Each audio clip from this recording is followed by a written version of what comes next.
Que o seu dia e a sua semana sejam repletos de bênçãos divinas. Hoje, a gente vai mergulhar fundo numa correspondência de quase 2000 anos. É uma carta escrita para uma comunidade que estava, tipo assim, passando por um baita perrengue. E não era pouco, né?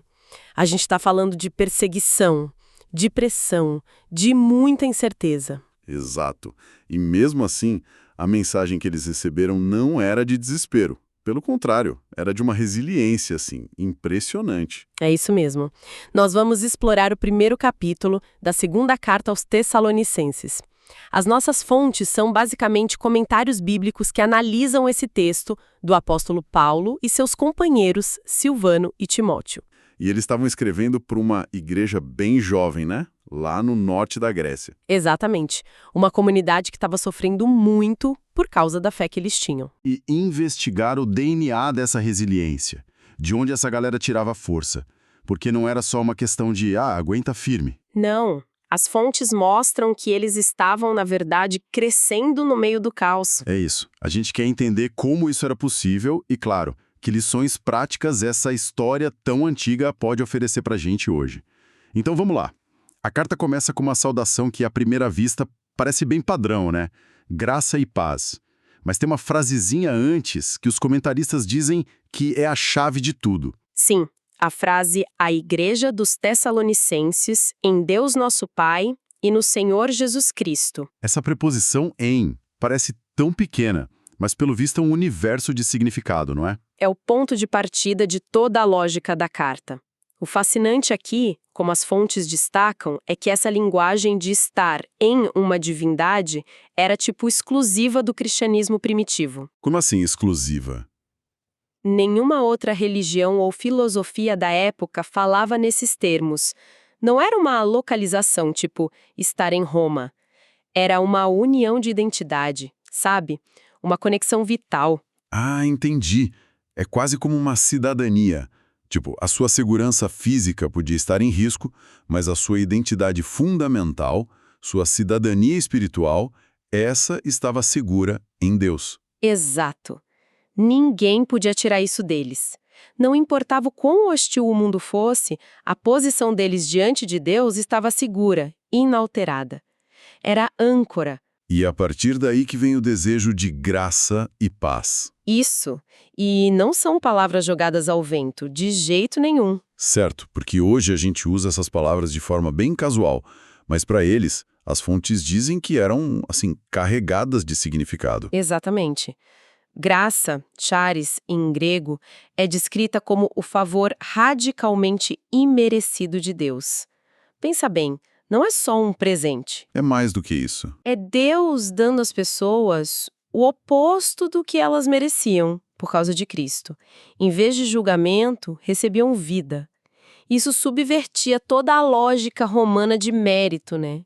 A graça era um presente sem dívidas. Nossa, e a paz? Imagino que não seja só ausência de conflito, até porque a vida deles era tudo menos pacífica. Pois é, a paz irene em grego, que lembra o shalom hebraico, tem duas dimensões aqui. A primeira é a paz com Deus. A guerra acabou, a hostilidade foi resolvida. Certo. Mas a segunda, que era vital para o dia a dia deles, é a paz de Deus. É uma calma, uma estabilidade interior que não depende do que está acontecendo lá fora. Ah, então é aquela experiência de saber que mesmo no meio da tempestade, a sua âncora em Deus está firme. Exatamente isso. Ok. Então essa base de identidade e segurança é o alicerce. Mas o que mais me impressiona é que Paulo não diz apenas aguentem firme. Ele começa agradecendo a Deus porque algo estava acontecendo. E aqui a coisa fica, nossa, muito interessante. Sim, ele destaca o crescimento da fé e do amor deles. E a linguagem que ele usa é muito forte. Ele diz que é um dever agradecer, porque a fé que vocês têm cresce cada vez mais. E o amor também, né? Ele fala que o amor de todos vocês uns pelos outros muito aumenta. Isso levanta uma questão central, né? Como a fé e o amor podem não só sobreviver, mas florescer justamente sob pressão. É totalmente contraintuitivo. Completamente. A tendência natural seria se fechar, duvidar, cada um por si. Mas com eles foi o oposto. As fontes explicam como que esse crescimento da fé funcionava na prática. Não era uma fé abstrata, certo? De forma alguma. A fé aqui não é sobre duvidar da salvação, é sobre aplicar a confiança em Deus nas questões concretas e dolorosas do dia a dia. Ah, entendi. É a fé na prática. Exato. Uma fonte explica que é fácil confiar em Deus para a eternidade, para o depois da morte. O desafio é confiar nele para pagar as contas, para não retaliar quando é insultado. E a perseguição constante os forçavam a exercitar esse músculo da confiança diária. Era uma necessidade para sobreviver. E junto com a fé vem a perseverança. A fonte menciona que a palavra grega usada aqui é bem específica. Qual é a palavra? É aipomone. A tradução literal é permanecer sob. Isso é fundamental. A ideia não é uma fuga do sofrimento. Mas a capacidade de ficar debaixo do peso, de aguentar a pressão sem desmoronar. Exatamente. Gosto da analogia que uma das fontes sugere, que é como um atleta de levantamento de peso. Boa. O objetivo não é se livrar do peso o mais rápido possível. É desenvolver a força para sustentá-lo corretamente. A tribulação, para eles, era esse treinamento de força para a alma. E pelo visto estava funcionando. E como? E esse treinamento não era individualista. A força que eles ganhavam se manifestava no amor crescente uns pelos outros. A perseguição os unia. Em vez de separá-los. Isso. Eles se tornaram uma rede de apoio. E esse amor visível era o testemunho mais poderoso que eles podiam dar. Ok. Então a fé e o amor deles estavam crescendo no meio do caos. Isso é impressionante. Mas Paulo parece levar isso um passo adiante. Ele usa essa resiliência para traçar um contraste muito claro entre o destino deles e o dos opressores, né? Sim, e aqui está a grande virada de chave da carta. Paulo ressignifica o sofrimento deles. Para o mundo romano, sofrer era sinal de fraqueza, de desfavor dos deuses. Paulo inverte essa lógica. Como ele faz isso?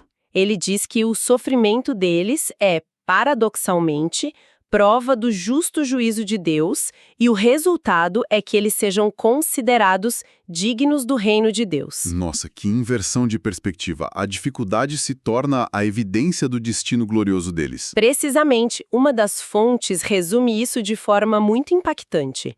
Para o crente, o padrão é sofrimento agora, glória depois.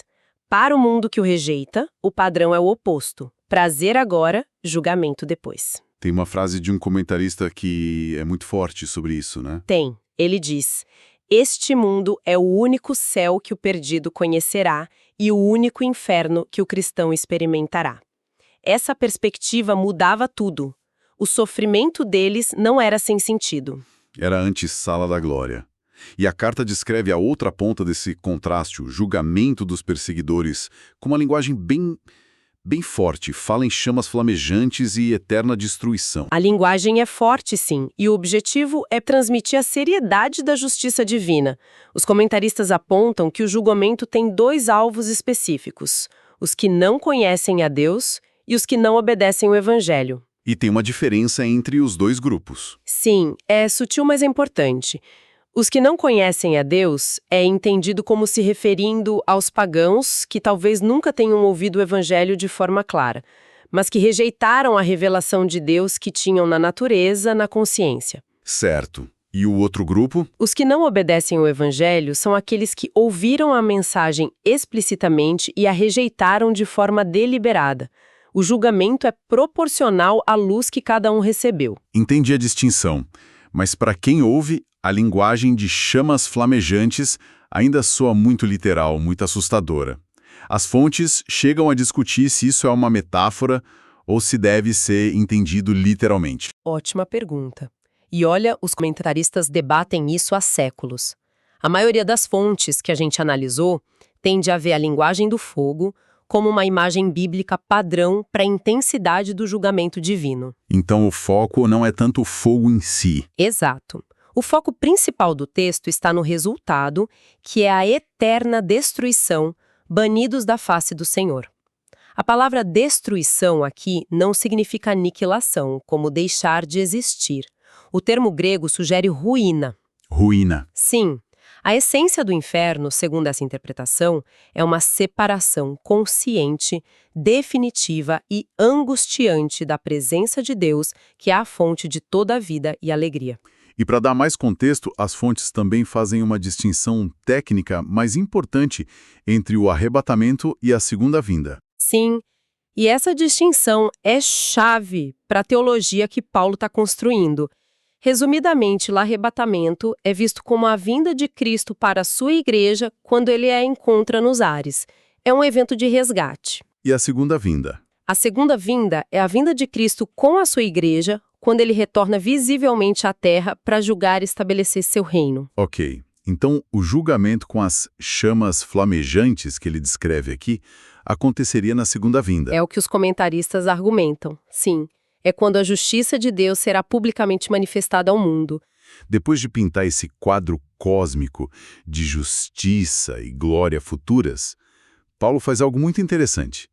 Ele aterrissa tudo de volta na realidade deles com uma oração.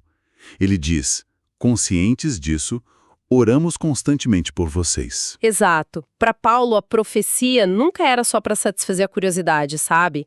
Era combustível para viver uma vida diferente no presente. E a oração dele tem um foco bem específico. Ele ora para que Deus os torne dignos da sua vocação.